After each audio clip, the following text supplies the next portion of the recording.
Сәлем, қалдарыңыз қалай? Бүгін мен бір күндік уақытымды үй жинауға арнап жатырмын. Негізінен аптаның бір күнінде толықтай үй жинап шығамын. Үйге сіңлім келсе айтады ғой, сенің үйіңді мүлдем жинағым келмейді, сүртетін, жуатын жерлер өте көп, бір күндік уақытың жай кетеді. Ал мен үшін үй жинау мүлдем басқа әңгіме ғой. Рахат қой, үй жинап жүре берсеңші. Ана жол үй жинағанымды салсам, бір қыз жазған екен, күлсем басыма келер ме екен осындай үй деп. Алла қаласа барлықтарыңыздың басына осындай үй келсін деп тілегім келеді. Міне солай қыздар, сонымен үйдің барлығын жинастырып алдым. Солай жүргенде түс болды.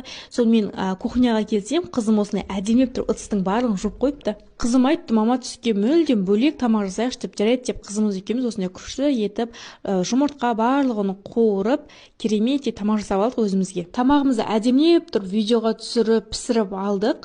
Ең соңында жұмыртқа салдым, сонымен әдем болып пісті. Өзім кофе іштім, ал қызым какао ішемін деді. Сонымен қызымыз екеуміз түскі асымызды ішіп алдық. Бізге ас болсын.